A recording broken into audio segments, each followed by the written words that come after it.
This is Talking Drupal, a weekly chat about web design and development with a group of people with one thing in common. We love Drupal. This is episode 450, Certification and Exam Prep. This episode of Talking Drupal is sponsored by Hero Devs. On today's show, we are talking about certification and exam prep, resources for studying, and tips to get a passing grade with our guests, Chad Hester and Martin Anderson-Clutz. We'll also cover Quizmaker as our module of the week.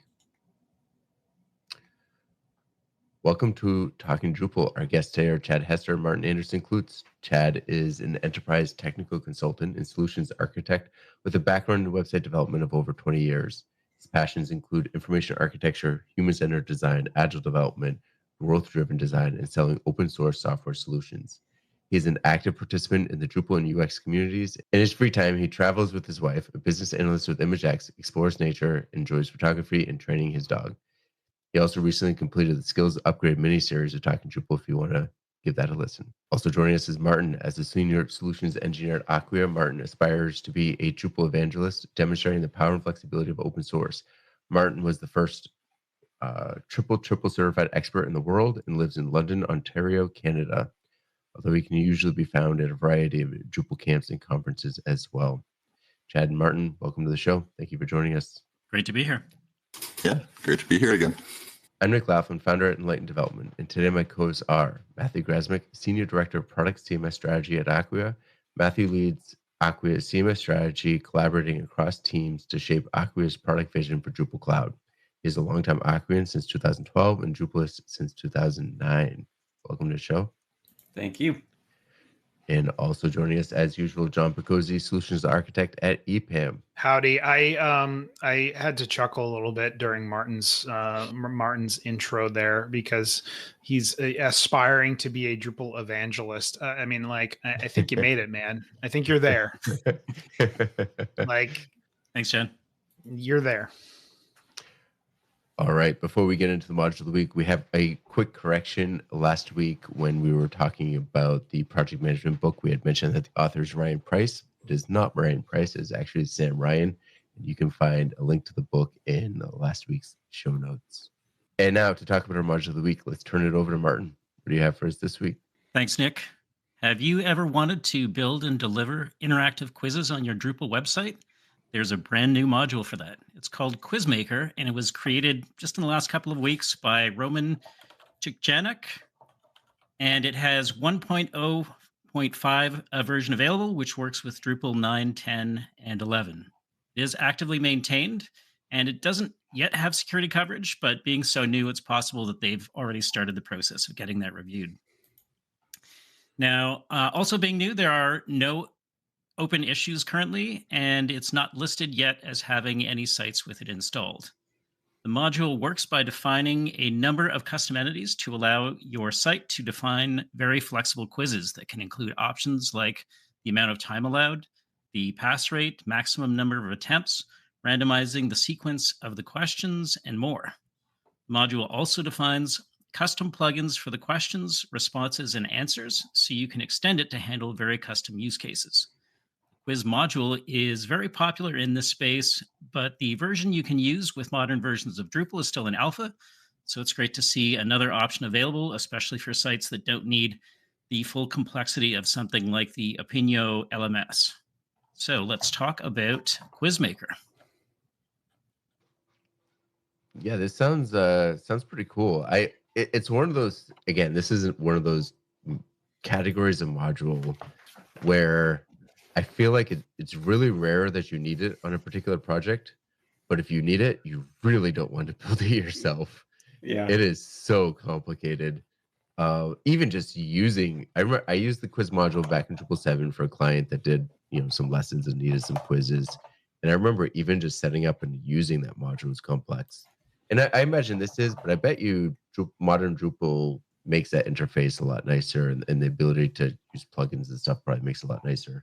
So if I ever have a need, I'll definitely check this out. But it's honestly so rare to need that functionality that it's so rare to need it that I don't know when that will be. But it's good to know that there's something out there. Yeah, I do feel like oftentimes the kinds of organizations that need this kind of functionality may already be using like a Moodle or some other kind of LMS. that it becomes a bit more of an integration. But for simpler use cases, or maybe an organization that's just sort of moving into a space where they need this, could be a good solution. Hey, there's 4,600 people using the quiz module, 4,600 installations. That's a lot. This is a lot of people need quizzes, apparently. I don't know if you all remember the Drupal 6 web form conditional module. Maybe it was D7 too. That was the way I did quizzes back in the day, and it was rough. I don't know. I haven't touched one since then. If you answered this one red, show the next 3 questions. Yep. And it got real buggy if your quiz got too long. But Martin, I don't why would I use this instead of the quiz module? If I was looking at this, I'd say 4,600 installs. I'm going with that versus 1 install. So what's better about it? Well, you could certainly say that, the quiz module is officially alpha, which means, until they actually give a stable release, it could never have security coverage. This one doesn't currently have security coverage, but certainly, if the maintainer was to, I'd probably go through the process to have the project reviewed and so on, get that added. I think that alone could be a solid reason. It does, I think, speak to that larger issue about, the subjectivity of what constitutes a stable release.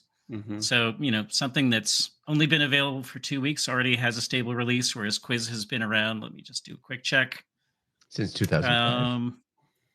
Since 2005. Well, we don't know when the 6.0 was created, but it's already on Alpha 8. So, is it that buggy? I mean, for somebody to leave it in, go through 8 versions and still keep it in Alpha, to me indicates that there are a bunch of known issues. So, it's probably the kind of thing where you would, I would say, want to install both and see which one kind of aligns better with your particular requirements in general. But I think just having options in the space is certainly great for the community. I'm not going to lie. One of my metrics for picking modules is also their icon, and the Quizmaker icon really speaks to me. So now I got to go look at it. That could be one of my criteria right there. I'm kidding, of course, but I mean they do have a pretty spiffy icon there. So and the 6.x version was just created 9 months ago, so it wasn't all that long ago either.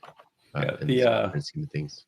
This Quizmaker project page, this reads like someone who knows how to write marketing content. It pulls you in, you got all the value statements and nice feature lists. He's definitely putting the effort in here. What I'd actually like to see on both of these modules is like a comparison to, like, I don't know, more like, services that are out there that kind of do the learning and then the quizzing, that you might kind of be comparing this to. Because in my head, I'm kind of like, yeah, I could do it with Drupal. I could do a lot with Drupal, but like, why would I choose this over a service other than the fact that I have to pay for it, right? I imagine there's a lot of management and statistics and things like that are coming out of that service that would be wildly useful. So, if any of the maintainers are listening, it might be good to kind of compare to some of those more popular quizzing platforms. All right. And before we close out the Marginal of the Week section, we have another unique insertion here. Last week, we had talked about the autocomplete functionality for CK Editor, and I had a couple of questions about functionality. So over the past couple of days, I tested those, and you'll be happy to know that it does handle recursion. So if you have the replacement, if you remember, the module basically allows you to say, hey, if I have the word, if I type out DIS and I wanted to output a disclaimer, and it has the word disclaimer in it, will it recurse? It does not.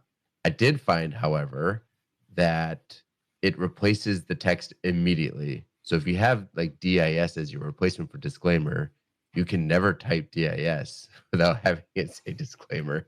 So if you try to type display or something else, then it will immediately replace it. So it needs to be characters that won't come up organically, I think, or typos or things like that. The only other thing is it doesn't work on paste. So if you copy and paste something, I feel like that's a feature request though. Like, couldn't you put a feature request in to be like, hey, like wait 2 seconds before you replace it, so that way you can, as Chris said last week, I think that's an upstream change. I think that's coming from CK Editor more than it's coming from, I think it's meant more for fixing a typo, really, which is something that you would do immediately, that or expanding the copyright thing. Yeah, or specific shortcuts where you're using a very specific set of symbols. Yeah, exactly. So anyway, thank you, Martin, for another on-topic module of the week. As usual, how can folks connect with you to suggest other modules of the week? We are always happy to get nominations for Module of the Week in the Talking Drupal channel of Drupal Slack. And folks can also reach out to me directly on all the social and Drupal channels as Manclue. This episode of Talking Drupal is sponsored by Hero Devs. Let's talk about life after Drupal 7, end of life. Since August 2023, there's been a lot of discussion around Drupal 7's official end of life in January of 2025. It's no secret that many companies, organizations, and individuals are still on Drupal 7 and have yet to migrate. I think we can all agree that migration, while beneficial, is not always feasible, and this is where Hero Devs comes in. Hero Devs has partnered with core team maintainers of Drupal 7 to build and maintain their Drupal 7 never-ending support product, ensuring the same quality of support that you have come to expect over the years. Drupal 7 never-ending support, or NES, allows for an effortless transition, allowing your site to remain secure, compliant, and compatible after Drupal 7 goes end of life. This allows you to migrate on your own time or potentially not at all. Hero Devs promises to keep Drupal 7 alive and well, even offering support for the current top 100 Drupal 7 modules. If you'd like to know more about Drupal 7 never-ending support, visit herodevs.com. That's HERODEVS.com. Okay, now on to our primary topic. Martin, let's start with the question, why are exams and certifications part of a developer's life, and why are they important? So I would say that for the developer, certifications are really an opportunity to demonstrate not only the depth of their knowledge, but also the breadth. So I think certifications can be a really great addition to their resume, particularly for people like myself that are kind of self-taught and don't have a post-secondary diploma in their field of choice. I know for me, it's also helped me to shape my career by taking certifications on things that I wanted to know more about and sort of, be able to expand the direction of the kinds of things that I could potentially take on work-wise. So as an example, if your work experience is mostly site building with a little back-end development, but you're really passionate about doing more DevOps, getting one or more GitLab certifications could be a great way to help you land a new role that aligns with what you'd rather be doing. I think it can also be, or certification can also be an opportunity to fill in the gaps of knowledge that you may have. So for me personally, having done a whole bunch of Drupal certifications, it's really helped me to fill in areas of my knowledge that I didn't necessarily learn in sort of just day-to-day, site building and writing the modules that satisfied the needs of particular customers. But I also think certifications can also be really valuable for, the agency that you might work for. So the last place that I worked before coming to Aquia really valued getting their developers certified because they saw it as sort of a competitive advantage. When they went into sort of a, new business presentation, they could talk about the certifications that their developers have achieved as sort of a verifiable metric of the expertise and sort of the technical knowledge that their staff would be bringing to the work for that particular customer. And in the same way for the customer, then it becomes sort of a level of verification that somebody that you're talking to actually knows what they mean, as opposed to just gets up and points to some websites that they don't really know for sure whether or not they were actually built by that organization, and those kinds of things as well. And finally, for an open source project like Drupal, I think certification signals a level of maturity for the project, and it lets enterprise customers know that they can rely on a skilled set of developers. Of course, there are lots of certifications that our listeners can get, not just for Drupal or even specific ways of using Drupal, but also a variety of adjacent technologies and disciplines. So I've had the opportunity to get certified for PHP, Drupal, various Aquia technologies, GitLab, Cloudflare, and even a UX certification from the Nielsen Norman Group. And I remember during the Skills Upgrade series that Chad was in, Amy June mentioned a couple of times about a discount being available for certifications from the Linux Foundation.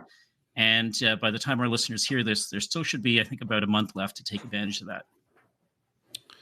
So I'm actually interested here. As Martin was answering that question, I was thinking of my kind of own set of certifications, and it's lightning round. I want to go around and just see how many of us have.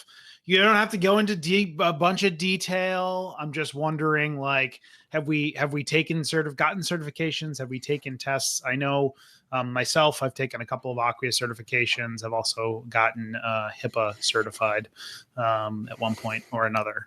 Nick, what about you? Not that I can think of. I mean, unless you mean the HIPAA certification that you have to take just to remain in compliance. I mean, I've taken that. I've taken a Yeah, couple. I mean, I consider that a form of certification. You have to renew it every year. Yeah. It keeps you in good standing with some employers. That's true. And I've done some state like ethical standard certifications and things like that in that case. But as far as technical certifications, I've not done them. Although I've been considering them for a long time. Maybe this show will push me over the edge, and this episode rather will push me over the edge, and maybe I'll look into it, or at least give you some ideas of how you can approach them. Right, Matthew? What about you? I did the Drupal 7 and Drupal 8 front and back end developer exams for Aquia. I actually wrote those, so maybe taking them doesn't count. But they wait a second. Out. It does count because I didn't write it by myself. We get I know. I don't get all of your questions right. I don't know if y'all are interested in how it's done, but it's there's a group of people that get together, Drupal experts, and put like a week aside to spend every day really trying to think of the best questions, like not to trip people up, but like how do we make sure they really have a deep understanding? It's really all of the important Drupal systems. The answers are like hard enough that the wrong answers are plausible. There's a lot of art to it. I think the first exam we had like Moshe, who's the Drush maintainer, Gabor, who people probably all know. He was like Aquia employee number one. Bunch of no names on that. Yeah, it was a lot of fun. But it gave me a lot of respect for it, as in like, oh, this isn't BS. Like this is actually a hard test that's meaningful to pass. And if you've studied up and learned all of this, it actually means something. So just makes me think of like, question one. If a user is saying they can't see content on the front end of their website, what is the first thing you should do? Restart their computer. Probably no. I was going with clear cache, but hey, full restart sounds good. I don't know. Is your computer even on? Let's just start there. Unplug it and plug it back in. Anyway, last but not least, Chad, what about you? Any certifications, exams, anything like that? There's some non-Drupal ones like accessibility, Scrum Master, growth-driven design, which is a really good one. That's a whole subject by itself. But back in, I think it was 2015, I took the Aquia site builder exam. Never did the developer one, but the site builder one, full of really tricky questions. Lots of things to try to stump you.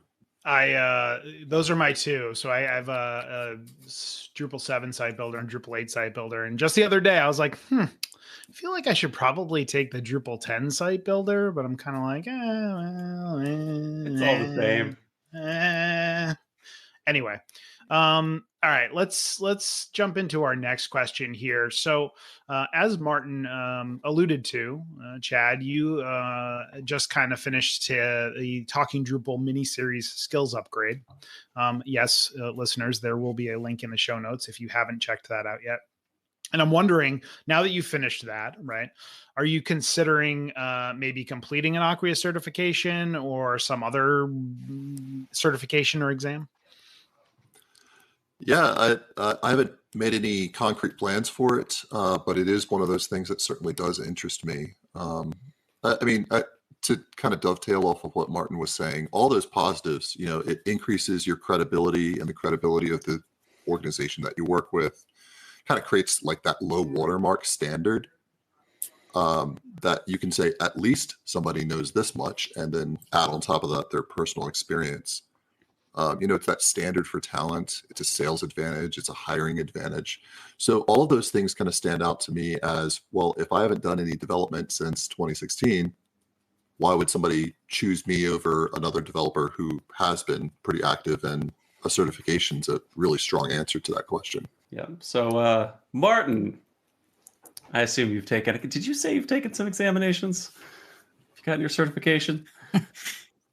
Yes. So having completed the triple certification process for Drupal 7, 8, and 9, that's a total of 9 certifications just there. So a couple. And then done a couple there and a whole bunch of Aquia products. So like Cloud Pro and Campaign Studio and personalization and Site Studio. And I'm sure there's, DAM was, I think, the last one that I've written. There goes our clean DAM tag. administration. So as the person who's taken the most certifications on this podcast, how would you recommend people go about studying, preparing for, and taking certifications? What are the secrets? So I would say there's always going to be no substitute for firsthand experience. Certainly many of the certification exams that I've written, you can have questions that you can tell are designed to reward people who have really gotten their hands dirty working with the solution that they're trying to demonstrate their expertise in. That said, reading up on topics where you don't have as much firsthand experience can also be invaluable. So, when I was listening to Chad during the Skills Upgrade series, hearing him talk about the different books he was reading, in addition to obviously the firsthand exercises that Mike was running him through, makes me think that Chad is probably in a pretty good position already to look at writing like the Drupal developer certification. So as our listeners probably know, I'm not much of a reader.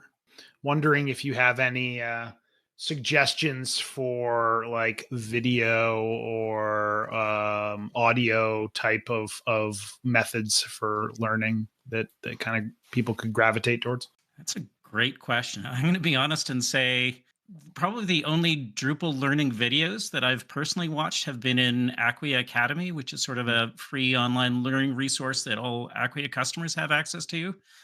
Customers, agency partners, anybody who works for one of those organizations has full access to Aquia Academy. But I know there are some, I think Drupalize Me is still a thing. Way back in the day, I remember Lullabot used to make a lot of videos, but I'm not sure if any of those still exist or are still, up to date in terms of their content. But I don't know. Maybe somebody else on the discussion here has some ideas on other places to get video or audio content. So there's a very very cool Drupal podcast that I like to listen to from time to time. Also produced by Lullabot. Ooh, zing! Just kidding. No, so I'm actually at DrupalCon. We'll be talking, or I guess when this episode airs, had talked about. Resources that you can kind of, if you're new to Drupal, you can kind of learn a little bit more about Drupal. So, a couple of those that I found, and I kind of asked the community about. So they provided some interesting ones. Drupal TV, basically, still a thing. Aggregates all camp videos. Little less specific, I think, maybe if you're trying to take a test and learn some more specific stuff, but still a good resource. Obviously podcasts. So Talking Drupal, Drupal Easy, the Lullabot podcast.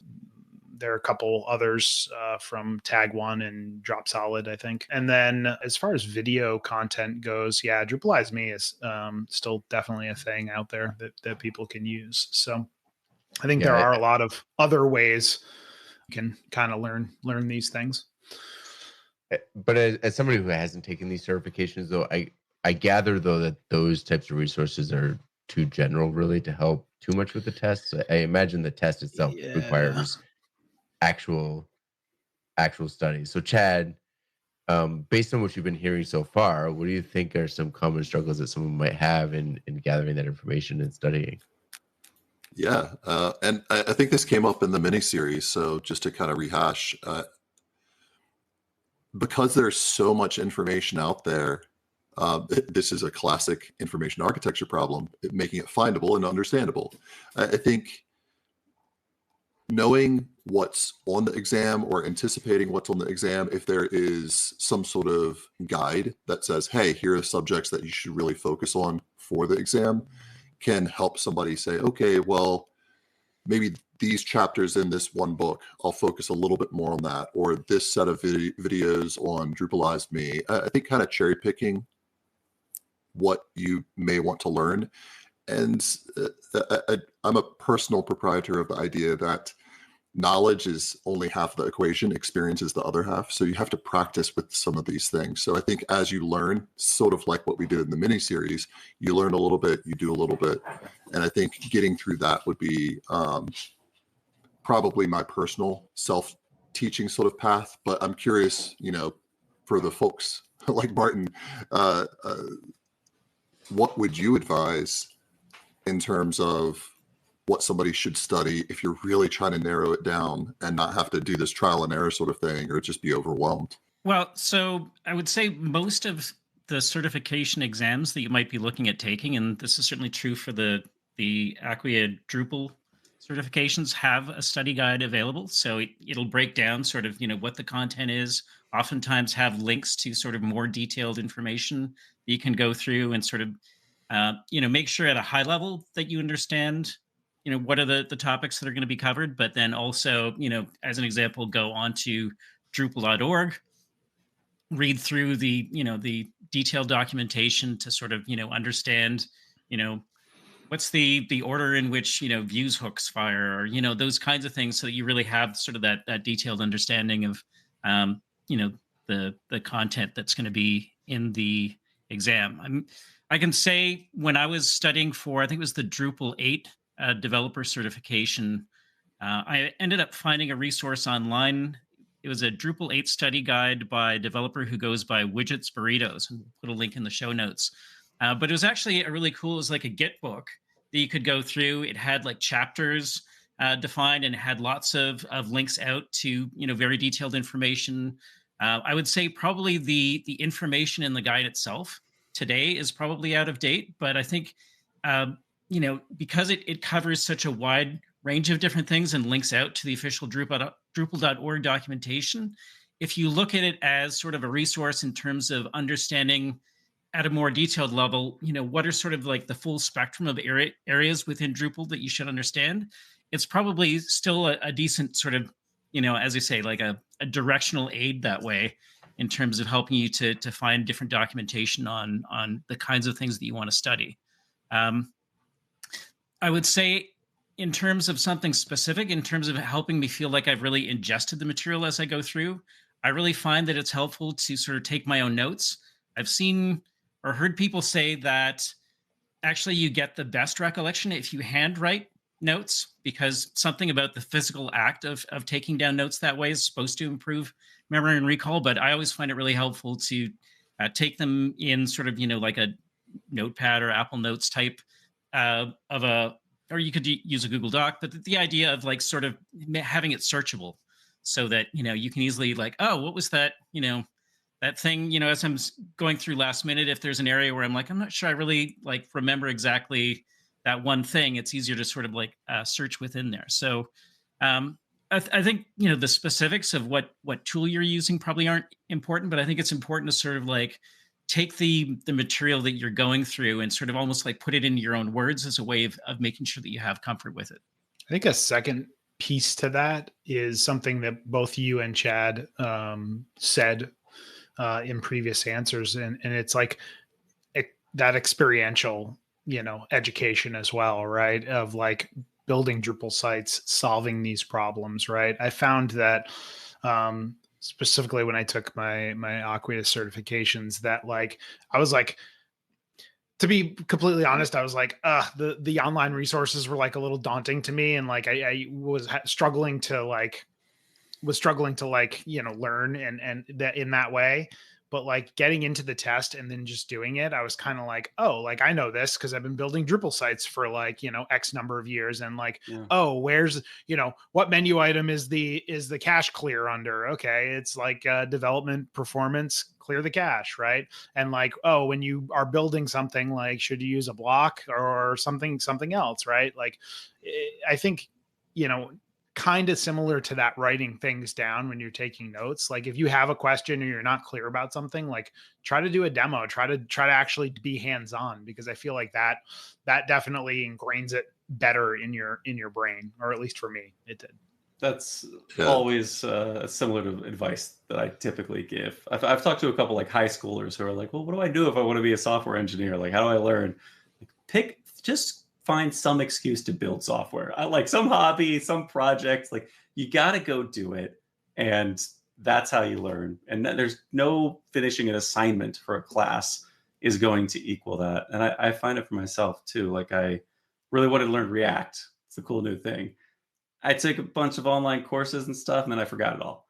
But once I sat down, I was like, I'm just going to try to make a React app.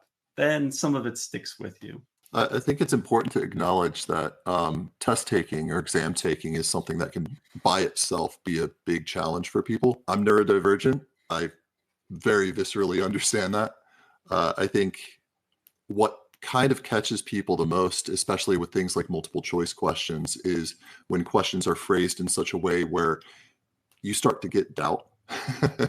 It's like, whoa, I was pretty sure that this was the answer, but now that I see this other choice, and this causes a lot of delays in exams. I think one technique that a teacher taught me a long time ago was, if you're just not sure, skip over it and come back to it, because that will save you a lot of time.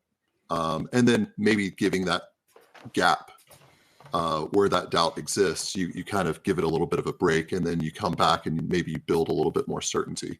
But you're right, in terms of that experiential part builds kind of a muscle memory where that confidence boosts that much more. I also find that sometimes skipping it and coming back to it, sometimes like through another question, you're like, oh yeah, that's the answer. I'm going to go back and answer that one. Nice. Right. Get a little hint. Yep.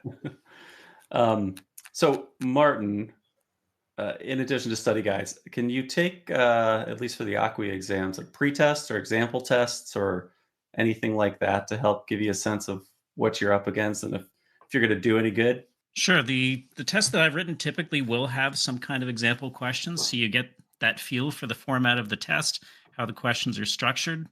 As we've already talked about, the Aquia exams are multiple choice, but other tests might have other kinds of questions like, connect two different things, or, some of those kinds of things. So yeah, definitely looking for and going through those example questions, I think, can be a really helpful resource. And Chad, do you think that Skills Upgrade miniseries helped you prepare for taking an assessment like this, if you were to do that? If I tried to take the test right now, I'd probably fail. But I think that it gives me a little bit more confidence entering into a bit more self-teaching, study guide, that sort of thing, than if I were starting from scratch right now. So yeah, for sure. I think the mission that we had in that mini series was to say, here's our objective. How do I sort through all the potential distractions or not get overwhelmed with the steps to get towards contributing? I think that really helped. And the same approach can really apply to an exam, is what are the steps to get towards that? How do I break it down into small bite-sized pieces, build my confidence? And once I feel like I cover enough material, maybe I go give it a shot. And if I'm not mistaken, you can take the exam more than once, or there's like a retry period or something like that. Yeah, so the Aquia exams, I know you can take up to 3 times. So it's certainly not unlimited, but I know, there's actually only been one of those exams that I had to retake. And, for me, a good strategy was coming out of the exam, you get your score right away. And so I was like, okay, there were definitely some questions on there that I kind of wasn't expecting. So while it was still fresh in my head, I sort of wrote down what are those areas that I need to make sure that I, dive into and get a deeper knowledge level so that I'm set for the retest. Which test was it that you had to retake? People Yeah. How bad was your score, Martin? That was No, the I'm not asking that. it was the so the funny thing was it was the Drupal 9 backend developer exam. And I think the funny thing was that I had written the Drupal 9 developer certification, and to me it was really easy. So I think I kind of like didn't study that hard for the backend specialist exam, and then I was like, whoa. So Get it. I'm like, I'm actually getting a little bit of anxiety right now just thinking about taking the exam, because I'm like, man, it's timed, and like I'm like, even if you come in 1 point below what you're supposed to, like that's a failure, and that's like, that's annoying, right? I think failure can be really humbling though, and the fact that you can retake Sure. it lets you kind of refocus a little bit. Yeah. Just out of curiosity, because there is especially with the Aquia exams, there is a fee associated. Is the retake is not free, right? Do you happen to know? the retake is typically not free, no. Oh, okay. So that being said, I mean, again, we talked about some of the different opportunities. I know anybody who works for an Aquia agency, or agency partner of Aquia, can often get sort of credits to take exams. So, they might be able to use one of those for the retake, or, some of those kinds of things as well. Yep. Yep. That is definitely true. So, Chad, it's interesting. You said something earlier. Nick had asked you about, after doing the mini series, if you felt ready to take an assessment, and you were like, I don't know. In prepping for this, I had asked, we were having a conversation, and Martin was like, well, Chad's probably pretty close to being ready for it, because, we went through that whole miniseries thing and did it. But I'm wondering, Martin, like, how does somebody know that they're ready to take a certification? Is it like, oh, they've passed the pre-test or the example test, and like they're good? Or is there, is there some other way you can kind of gauge readiness? Unfortunately, I don't know that there's sort of a single right answer for that question. Confidence is certainly a big part of it. If you feel confident that you've covered the material, you look over the study guide and you feel like you have a solid understanding of all of the areas that are going to be covered, then I think it's worth scheduling to get the exam written. I guess on the topic of confidence, the other thing to keep in mind is that there is a technical component, particularly if you're writing these online.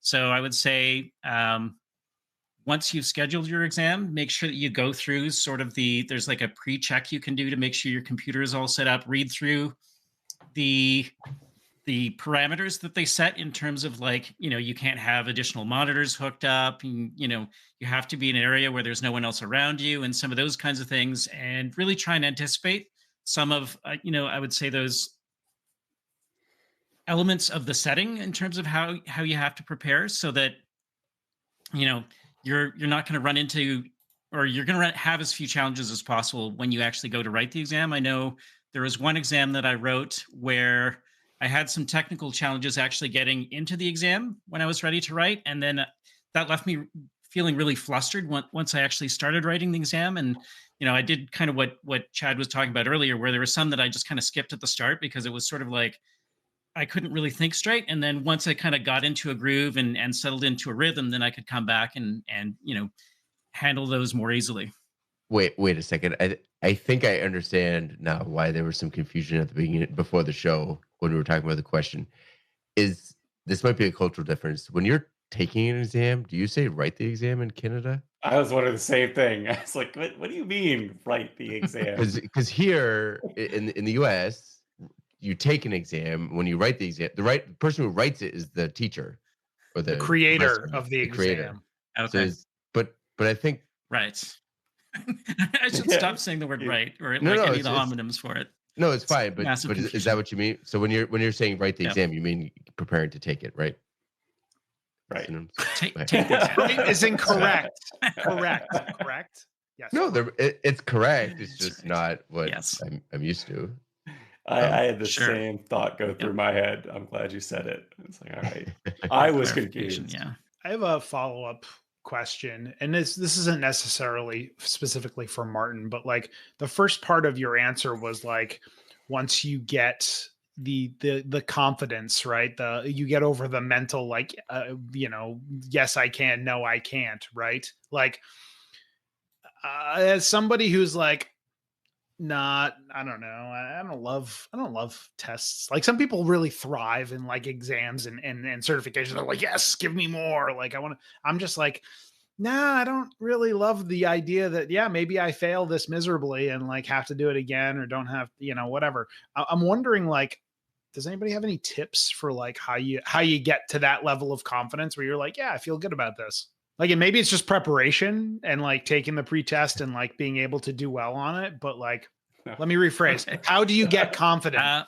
You could study with a colleague, and then sort of like quiz each other things that you think are the kinds of things that are likely to get asked.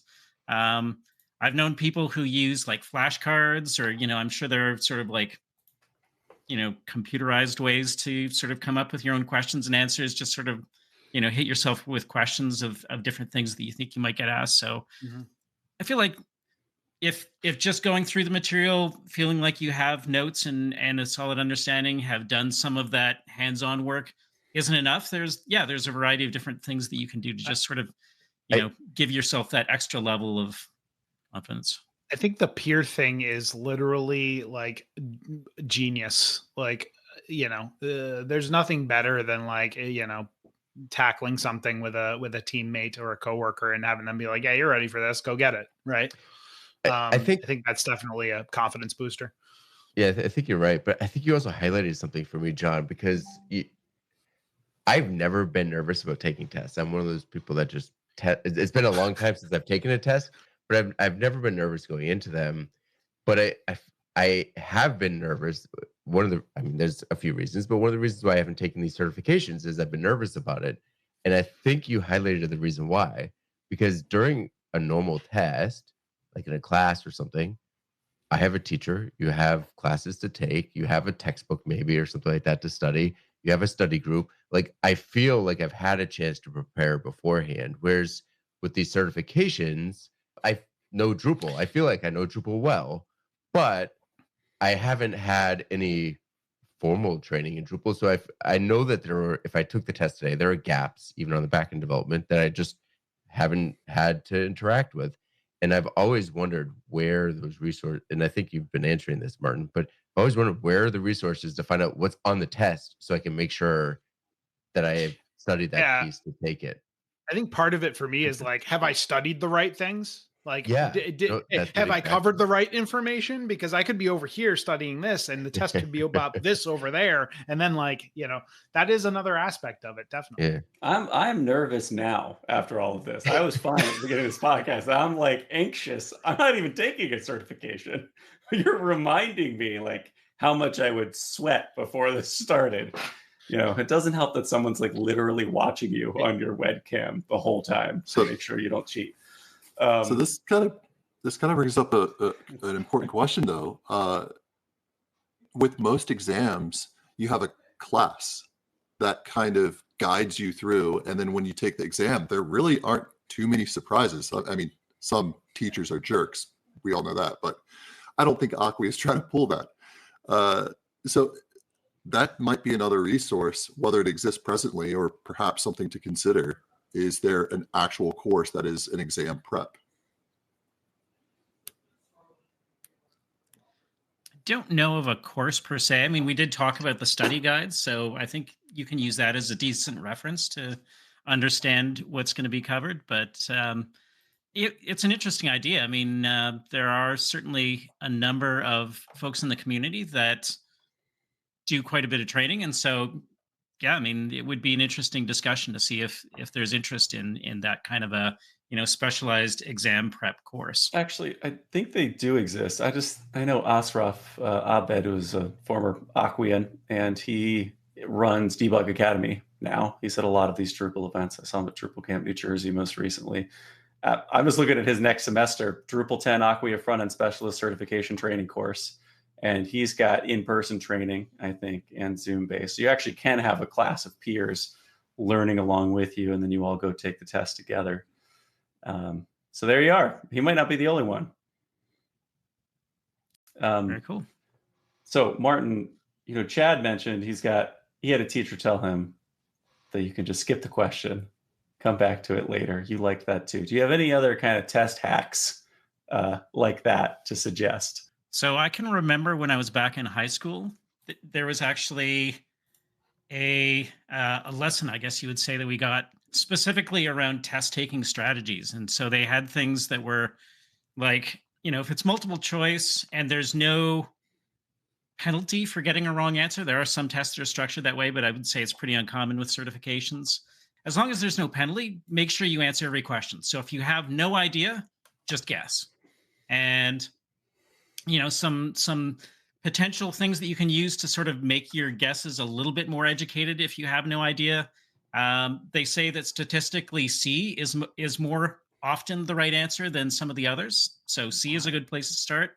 Also, I've heard that if there's like a none of the above or all of the above answer, again, on average, those tend to be the answer more than one of the other answers. So those are a couple of just, if all you have left is a wild ass guess, make sure you put in some kind of a guess, but it doesn't,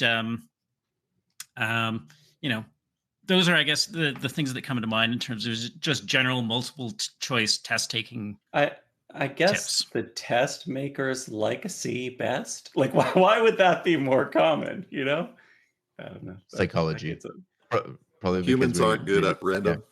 Yeah, exactly. And particularly the test makers, they're the ones who aren't good at random.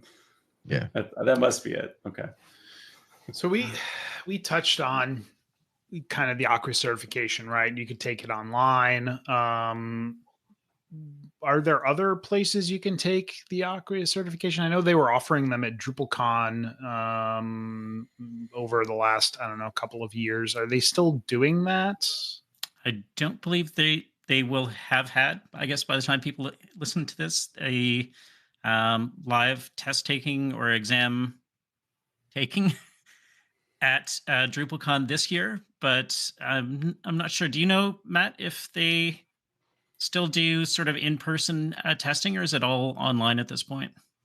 I don't know. I haven't heard about it this one. I know we're doing in-person user testing next week. If you'd like to click around some wireframes, that would help me personally. So I'm going to make a plug for it, but I'm not sure about the training. And Matthew means last week, because this show's actually coming out the week after DrupalCon. Sorry about that. I actually have two funny-ish stories about taking these tests, and this applies really to any test, I guess.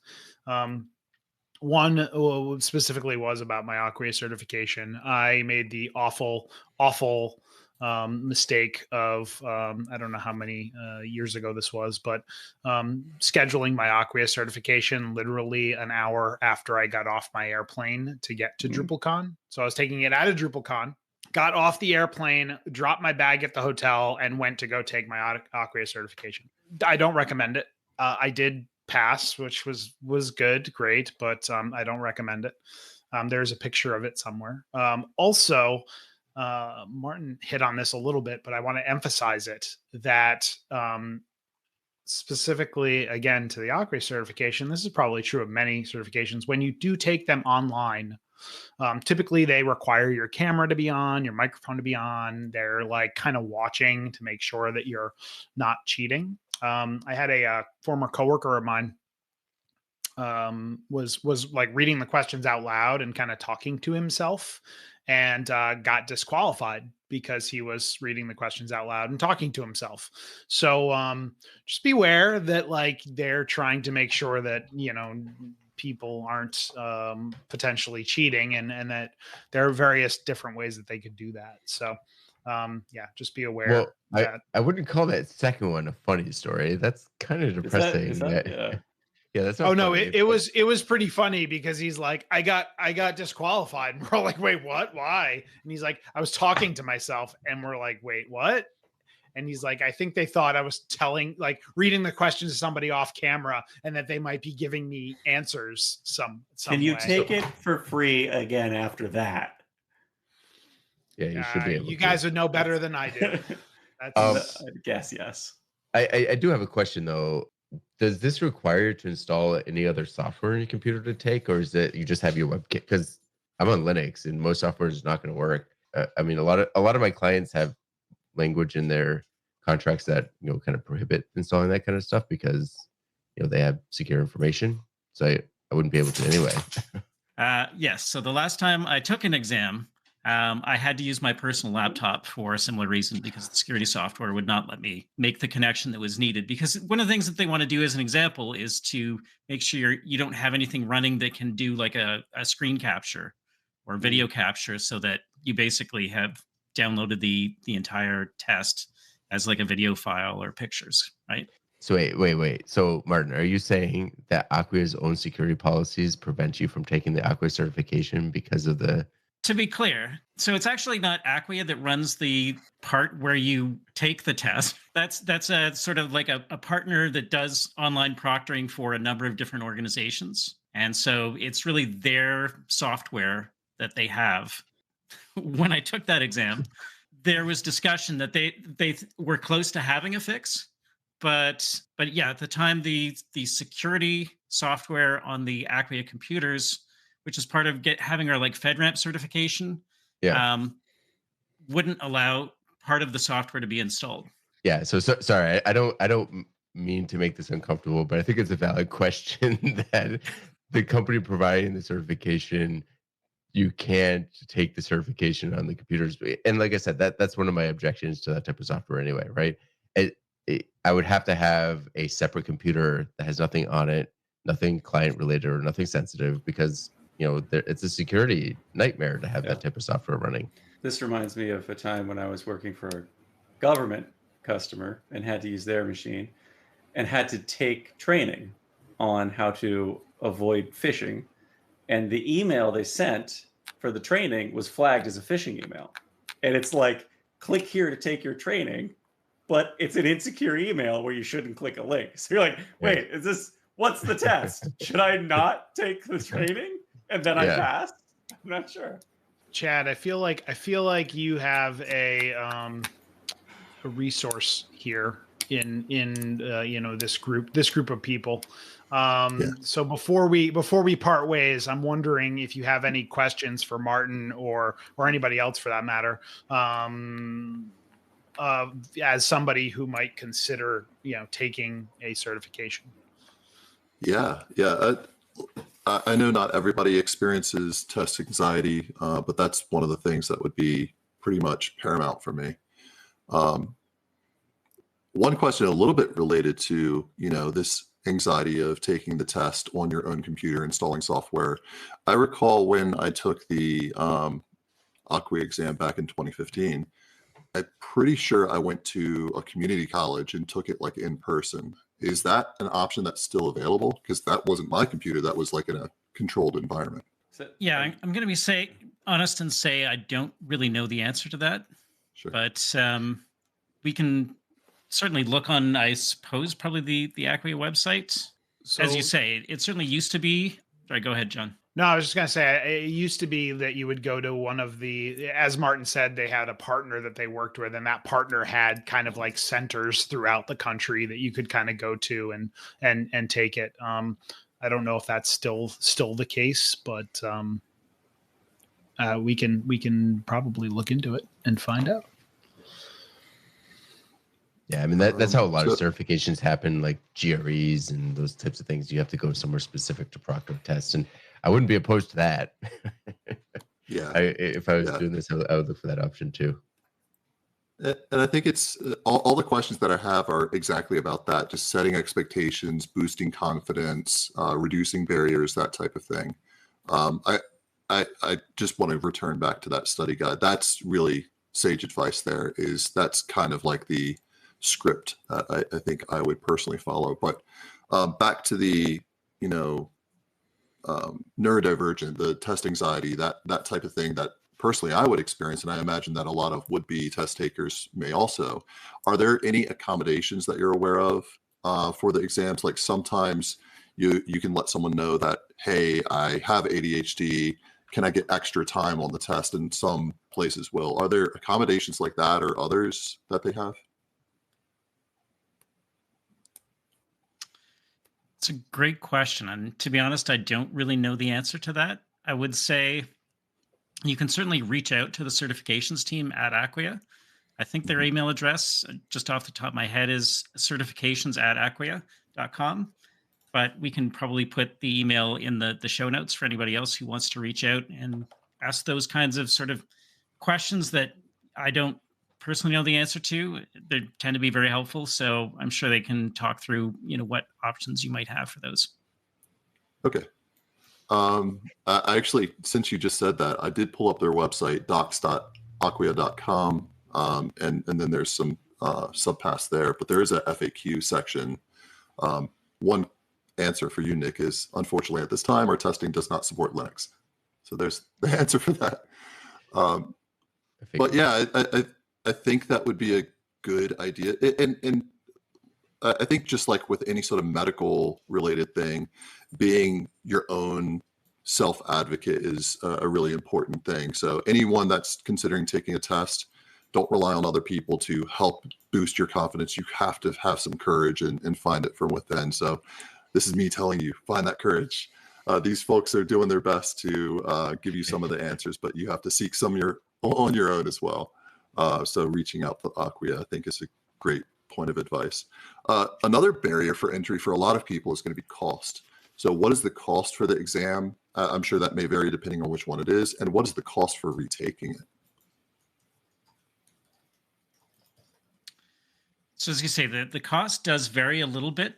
There are times where you might be able to get or have the ability to take them at a lower cost. So I know last year there was I think it was to celebrate the 10,000th certification that Aquia has done.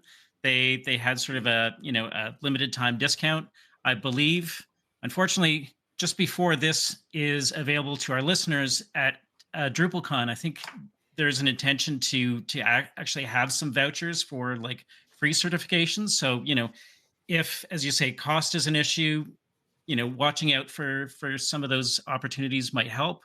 And then the other thing was, I think we mentioned a little bit earlier, Aquia does have some programs for, particularly agency partners where they can get sort of vouchers for free certifications as well.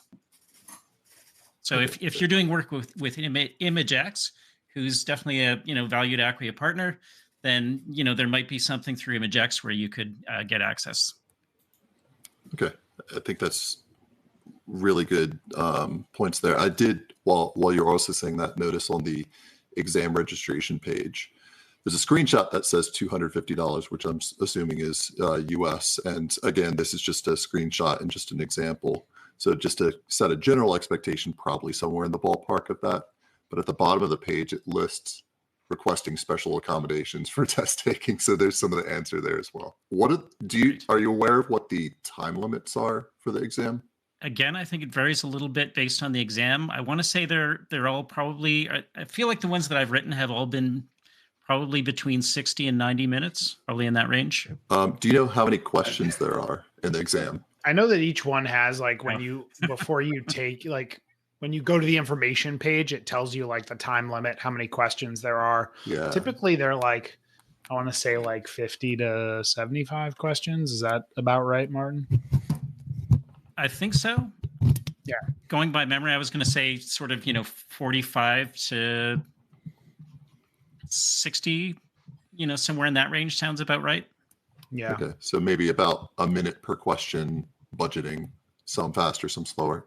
In my experience, there's usually lots of time. Like I usually have time at the end where I can go back through my answers and just make sure if there are ones where I was totally guessing. But, as we said, sometimes other questions sort of give you some insight where you realize that, you actually now know the answer to something that came up earlier. So using any time that you have left at the end to go back through is sometimes a good idea.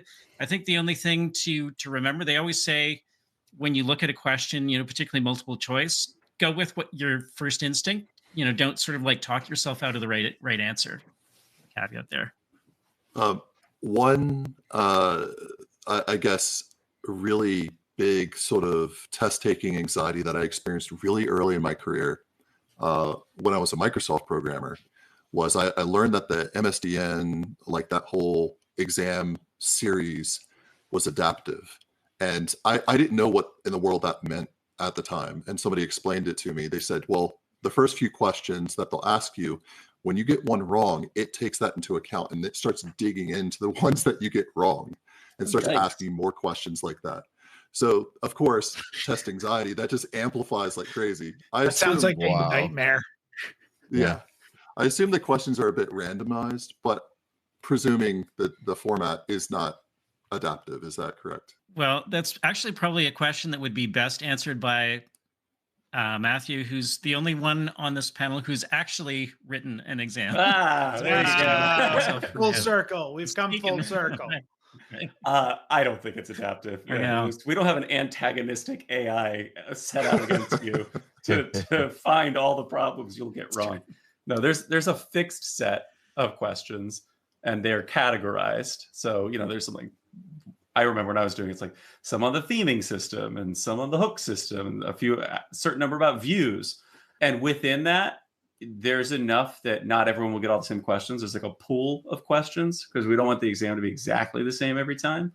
But it's not adapting. I think it's just randomly selecting from within the pool. Okay. So, but that way, the next time you take the test, you don't take exactly the same test. That's the idea, because you can retake it 3 times.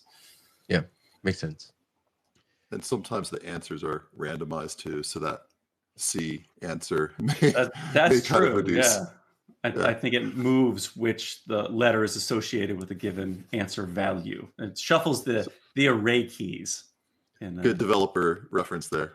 That's how we can think of it. A lot of the spirit of my questions were about just setting expectations, reducing barriers, boosting confidence. So the last one, I think that would be kind of curious your experiences. Is this open book? And can you take notes? I would say, I'm pretty sure the answer to both questions is no. So it's definitely not open book. And I also believe that, again, part of the sort of environmental setup that they tell you is that you're not allowed to have any, papers or pens. I think, again, part of the spirit is to say, so you can't write down the questions and then, you can't even talk to yourself. Everybody just like has their own. So. That's right. Yeah. We're not gonna make the test try to trip you up. We're gonna randomize the questions, but don't you dare try to read questions out loud. Will not allow. No words, no phones, no papers, no books. Yeah, you just no extra monitor even. Yeah, it's very specific. I don't even know what I would do. I have 2 monitors on my desk. They're like they're here. Like, unplug one. That's it. Oh, is that okay? I think that's okay. It. Got it. All right. Good to know. Because you might have the answers on the other screen. That's why they're only screen recording. I don't know if screen recording or not, actually. They must be, right? I think they can see what's on your screen to make sure that you don't have notes up. No, they can see what's on your screen. I just don't know if they actually record it. So yeah, I shouldn't have said recording. Anyway, all right. So we're moving on. And Martin, I understand that you have a special surprise. I see a link. I have really been tempted to click it the whole episode, and I haven't clicked it. So it's a real surprise. Right. So as I was listening to the skills upgrade series and following along with Chad's progress, it really felt to me like the ability for him to write one of these certification exams at the end would sort of put a nice bow on all of the work that he's done. So I talked to our certification team at Aquia and got him a voucher to write the Drupal 10 developer certification. Yay. So I guess that answered the question on cost then, for me personally. Yes, for you personally, the first one is free. Exactly. Well, very appreciated. So, Thank you very much. Sorry, sidebar. Then what does the YouTube link have to do with that? Yeah, that has nothing to do with it. You just rickrolled me. Yeah, why? Oh my gosh. That was great. That's another phishing test. I'm suggesting that Nick put that into the actual podcast video because I think that'd be funny. Thank you, Chad and Martin, for joining us. It's been a pleasure, as always, discussing this. It's always great to dig in on how people kind of approach things and try to solve them. Thank you. Yeah, thank you. Yeah, thanks. Dear listener, do you have questions or feedback? Reach out to Talking Drupal on Twitter with the handle Talking Drupal or by email with show@talkingdrupal.com. You can connect with our hosts and other listeners on Drupal Slack in the Talking Drupal channel. And you can promote your Drupal community event on Talking Drupal. Learn more at talkingdrupal.com/TD-promo. Get the Talking Drupal newsletter to learn more about our guest hosts, show news, upcoming shows, and much more. Sign up for the newsletter at talkingdrupal.com/newsletter. And thank you, patrons, for supporting Talking Drupal. Your support is greatly appreciated. You can learn more about becoming a patron at talkingdrupal.com and choosing Become a Patron. All right, Chad, if our listeners want to get in touch with you, what's the best way for them to do that? Yeah, so I'm on Drupal.org. My username there is Chad Hester, pretty easy. And I also have a website, chadkhester.com. So you can reach me on either one of those. And Martin, how about you? Folks can find me on all the Drupal and social platforms as Maniclue, and also can read my blog posts at maniclue.com. All right, and Matthew, how about you? I am Grasmash on everything. GRASMASH. So hit me up. Awesome. And how about you, John? You can find me on all the major social networks and Drupal.org at John Picozzi, and you can find out more about EPAM at EPAM.com. And you can find me pretty much everywhere at NixVan, NICXVAN. If you've enjoyed listening, we've enjoyed talking. Thanks, guys.